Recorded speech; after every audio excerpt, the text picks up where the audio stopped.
and you'll never forget. Poem of me's and you soon regret. From painting to photography, from beadwork to woodworking, KQAL-FM on the campus of Winona State University presents Art Beat. Art Beat highlights the work and accomplishments of local artists from in and around Winona. Support for Art Beat is made possible by the Minnesota Arts and Cultural Heritage Fund. Today on Art Beat, we're discussing the first ever Minnesota Music Video Menagerie, an outdoor music video festival held this Saturday, August 29th at the History Center of Olmsted County. The festival will be a free, drive-in style event featuring music videos on the big screen from artists right here in Minnesota. It will also feature live music from Fires of Denmark and Havoc. I'm Bill Stoneberg. Stick around as we hear from festival organizers John Sievers and Tyler Ogg on today's Art Beat.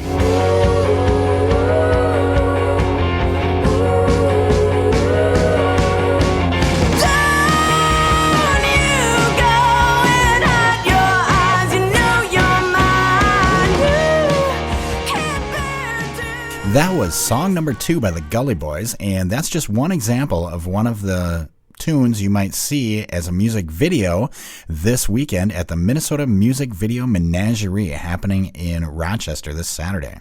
And I'm here today to talk to John Sievers and Tyler Ogg about the Minnesota Music Video Menagerie.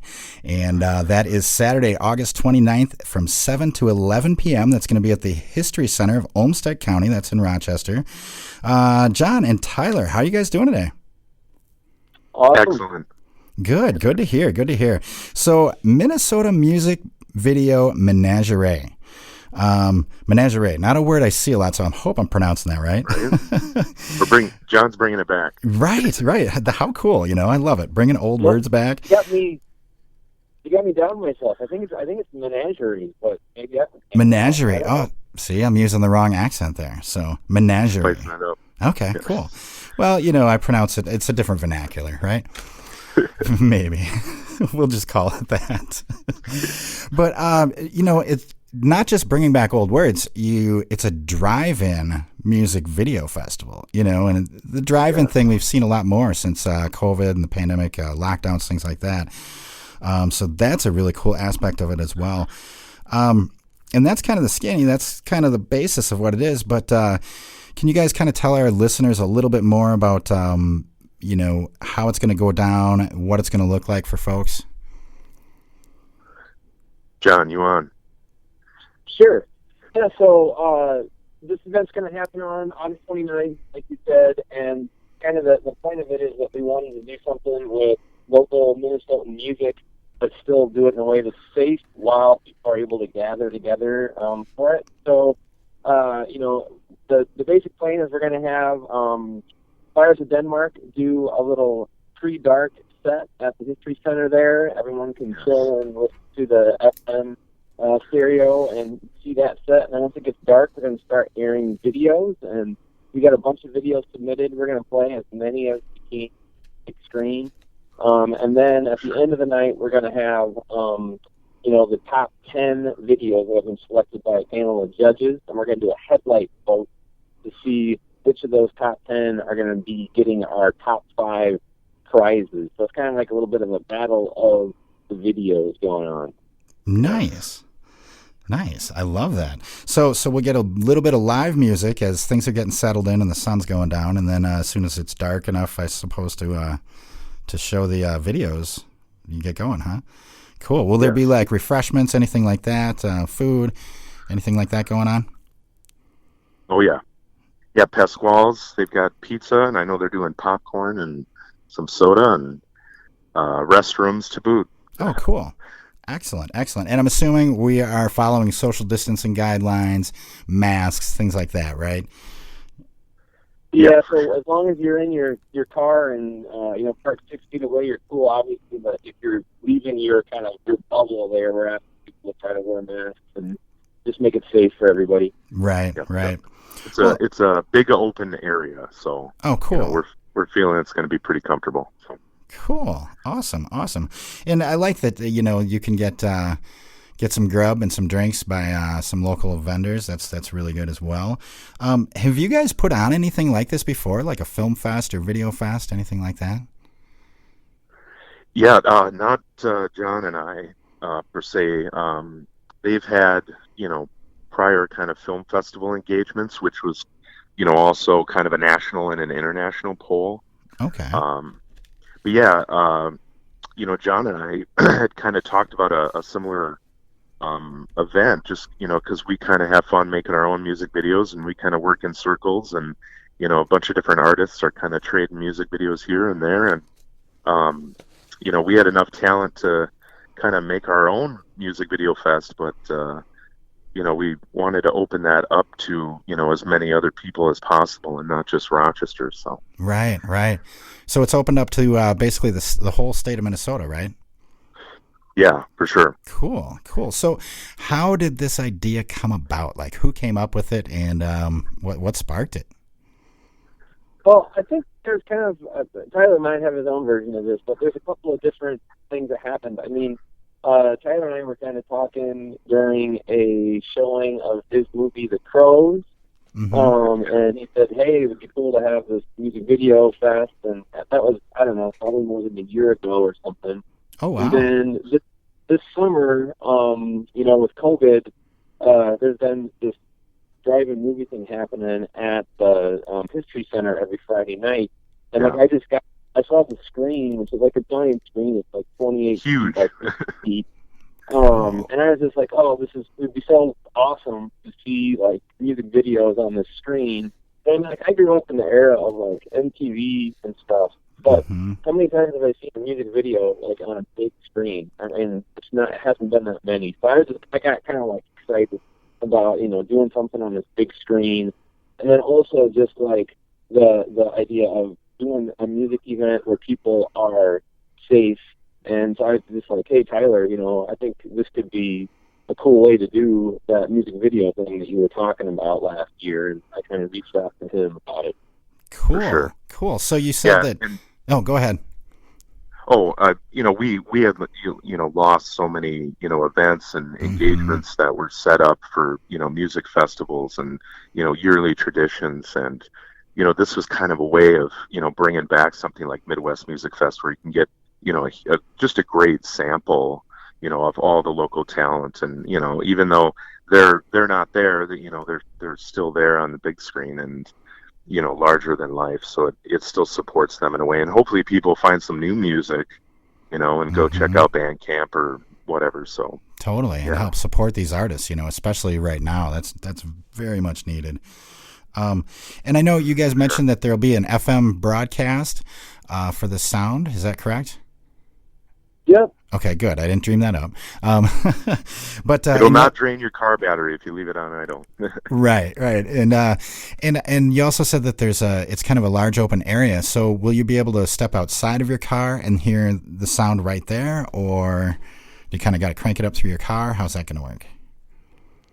Yeah, I think there'll be a little bit of a combination of both. Okay. So definitely you want to come prepared with your radio, because that might be the best method for sure.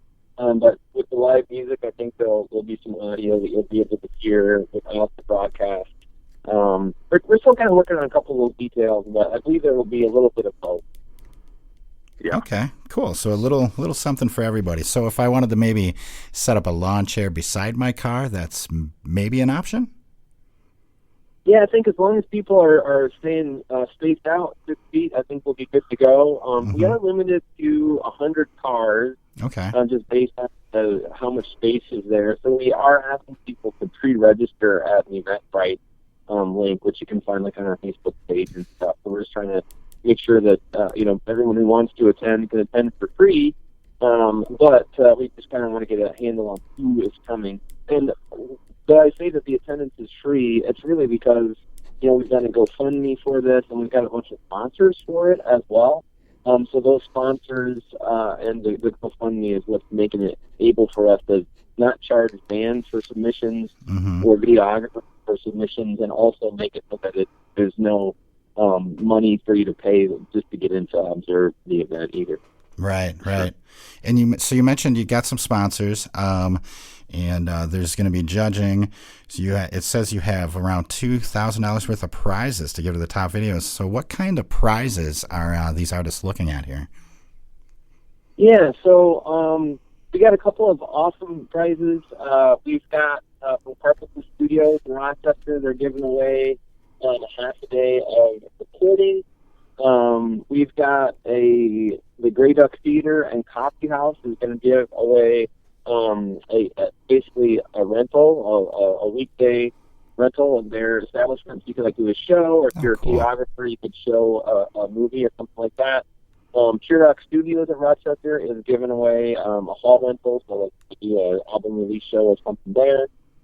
Tree Dome there in Winona is going to give away some music video production, and also Tyler is giving away some music video production too. Awesome. For sure. All things artists can need and may not be able to afford in this time, so that's pretty sweet. Right. Keep it going. How about who do the prizes go to? Who is entering? Is it the artists themselves, or the video producer, or a combination, or their categories? How does that work? Well, since we're calling this the menagerie, it's kind of there's a big combination. So we're not having categories. Everyone is lumped in together. You're going to hear everything from hip hop music to blues music and everything in between. And then in terms of those categories, it's just kind of everyone's lumped in together. The other part of your question, Bill? Oh, I was just curious as to who the entrants are, who the prizes go to. Is it the music artist or the producer or a combination? Tyler, do you want to take that, or do you want me to? Well, yeah. So we've had a mix of kind of video artists that have kind of put the call out in kind of submitting that work, and a fair amount of those kind of producers and bands have kind of worked together in so many ways. So yeah, we can't say specifically in terms of how they might utilize those prizes. Just between the videographer and the band, we had kind of seen that as a joint effort, more or less. So hopefully they can kind of take that and hopefully work together and keep making more things. And right, it's kind of up to them. I mean, they're a team anyway, right? I mean, for sure. You guys are both John's a musician, you're a videographer, so you guys know all about that. It takes a crew to create this stuff, right? Oh, yeah, it's a team effort. So that's pretty cool. And there's something And as long as both the band and the videographer are in agreement, either one of them submit a video. So the main thing that we've had is that just one entry per submitter, right? So your band can submit one video, but if you're a videographer, you also have a chance to submit one video too. Cool. So definitely, you mentioned that it sounds like there's kind of something for everybody, a lot of variety. You mentioned hip hop to blues and everything in between. Can you guys kind of name drop some people for us, and who might we see in this video fest? We've got Mark Malman was a last submission there. And then, we've got Jay Havoc, who's going to be performing, but, he's also worked with a local production company to kind of create, music videos that were, even made here in Rochester. So we've got a band, Crash Cuddle, who kind of likes to work with a lot of stock footage. Me and John have fun with, kind of finding old stock footage that's copyright free and kind of reworking, these old visions of things. And then we've got some, we've got the New Sound Underground and Quarantine Telefunk.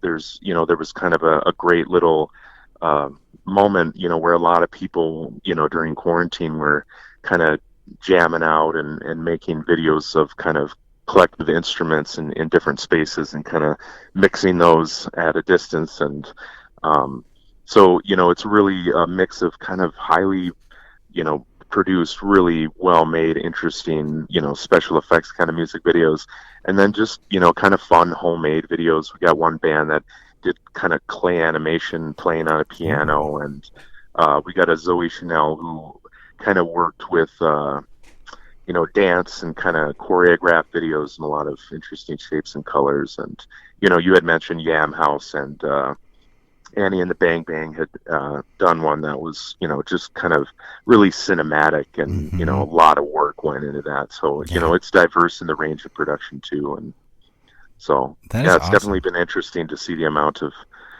kind of the scope of different people's vision for their music and stuff. So yeah, and it sounds like we're going to see a lot of talent, music wise, and also production with the video production. Oh yeah, that Annie and the Bang Bang video is pretty sweet.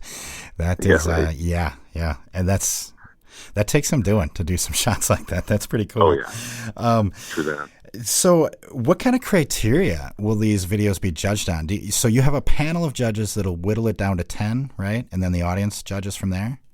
Right. So before the event, we've got a panel of 8 different judges, and the judges range from, people who are in the music scene here in Rochester, like Zach Zern from the Carpet Booth, and just musicians here like Audrey Robinson.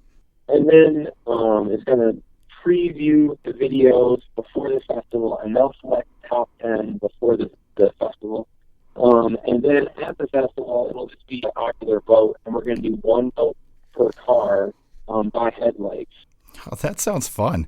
I love that, the headlight vote. That sounds pretty cool. And you guys mentioned that you got a huge screen, you mentioned that you have some sponsors, providing the prizes. What about like the screen and the sound? Like who's providing that?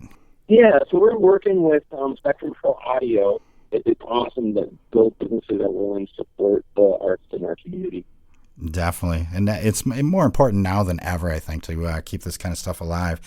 And we got to be creative to do it. And you guys are definitely coming through on that end.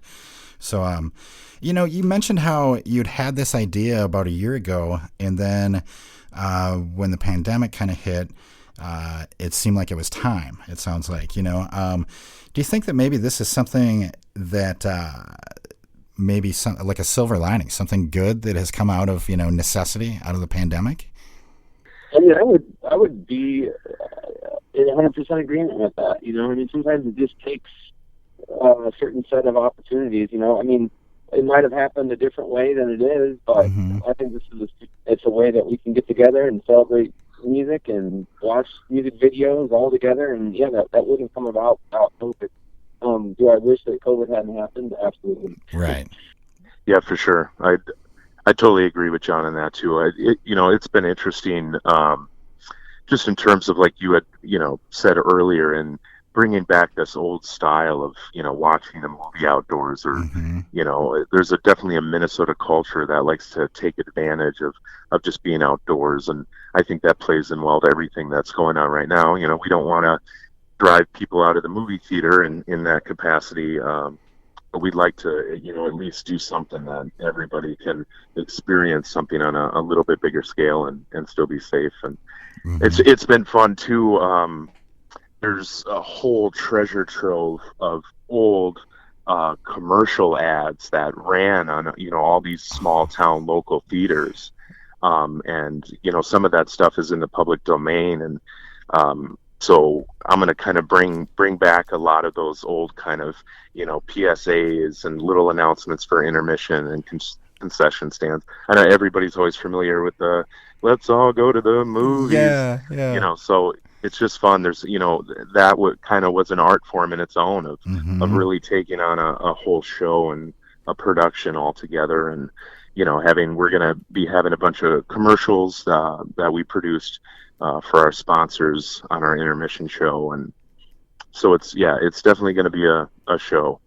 Cool. Creative solutions, right? That is awesome. Definitely. And I love bringing back that old stuff too, in new ways and for new eyes, new viewers. Absolutely.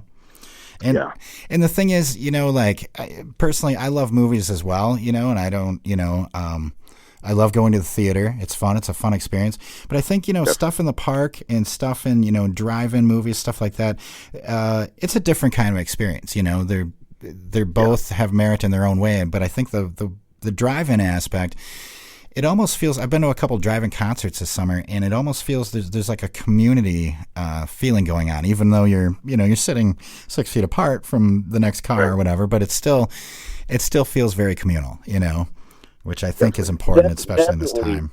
Yeah. Yeah, I mean, and like taking the we kind of have maybe screen fatigue in some ways with, our handheld devices in front of us and our computers all the time. But I mean, somehow this is like using the screen, I think, to bring people together. And I like the idea too of the horn honking that I'm sure is going to be happening after you hear your favorite music video or whatever, and all of that way to kind of have a communal experience is just super exciting about this, I think. Totally. I love it.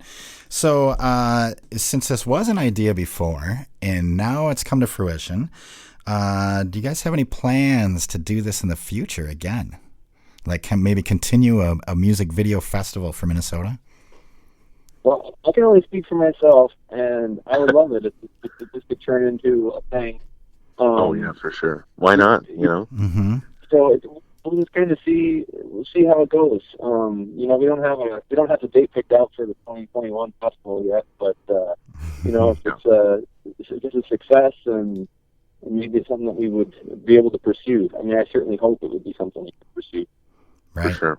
Right. Yeah, there's we're gonna see a glimpse of the talent, but I can't imagine that there wouldn't be so much more to go around, and so many different songs and videos that even the same artists have made that, would still be an experience. So. Right, definitely.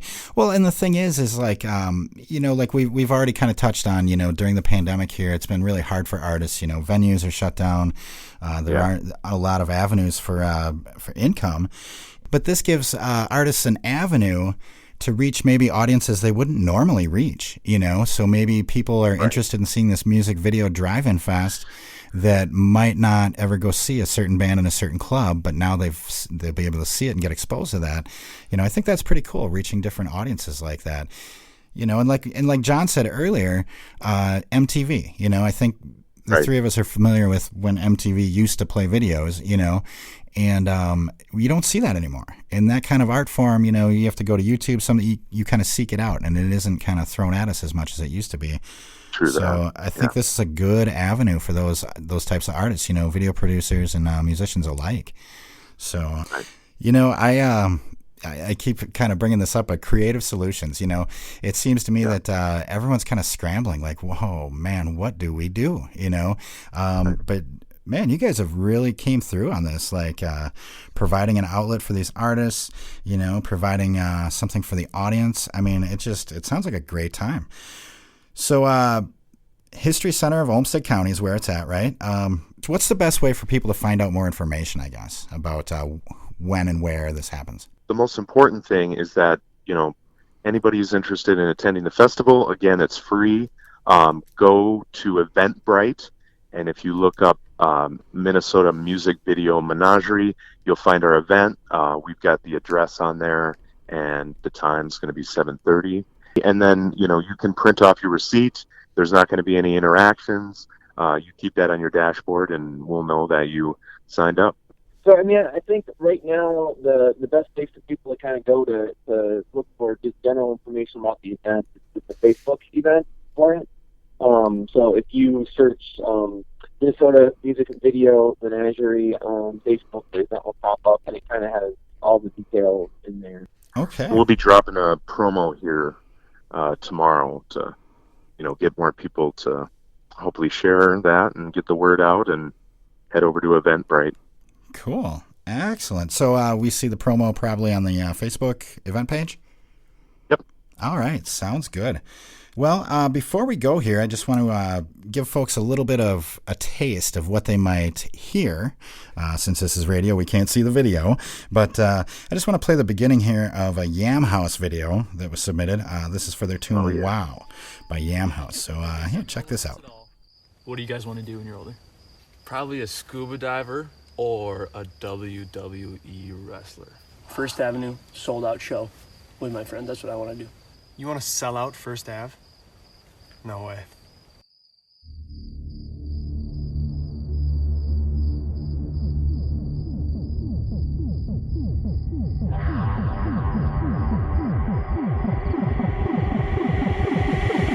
Everyone knows that they know when they know they know.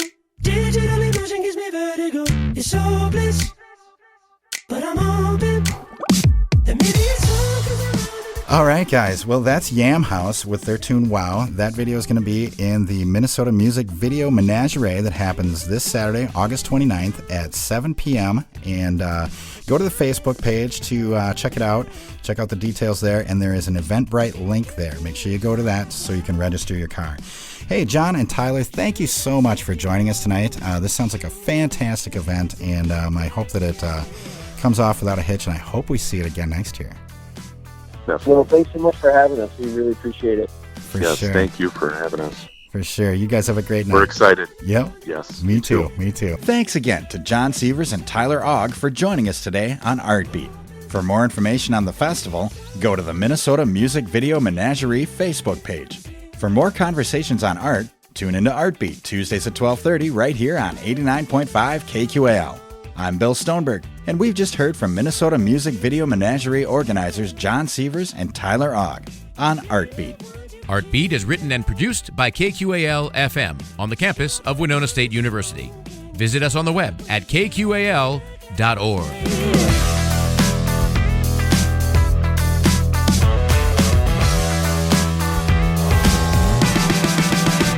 Everyone knows that they know when they know they know.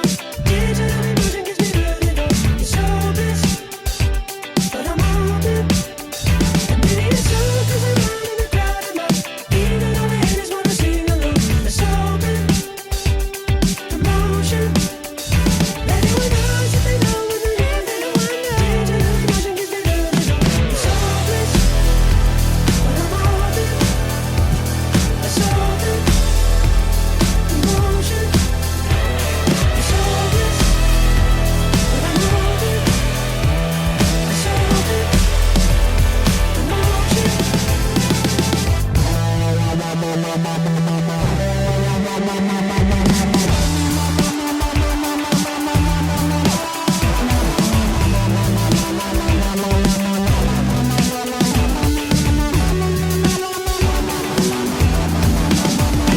Everyone knows that they know when they know they know. Digital emotion gives me really low. It's hopeless, but I'm open. And maybe it's all 'cause I'm out in the crowd and lost. Even all the haters wanna see me alone. It's hopeless, but I'm open. It's open. Can you imagine if we grew up and we played in a band together as adults for real? And maybe we would play a show at First Avenue and 7th Street at the Cross Point in downtown Minneapolis. And the whole show sells out. Is art an important part of your life? Tune into Artbeat Tuesdays at 12:30 right here on 89.5 KQAL. Artbeat is made possible by a grant from the Minnesota Arts and Cultural Heritage Fund.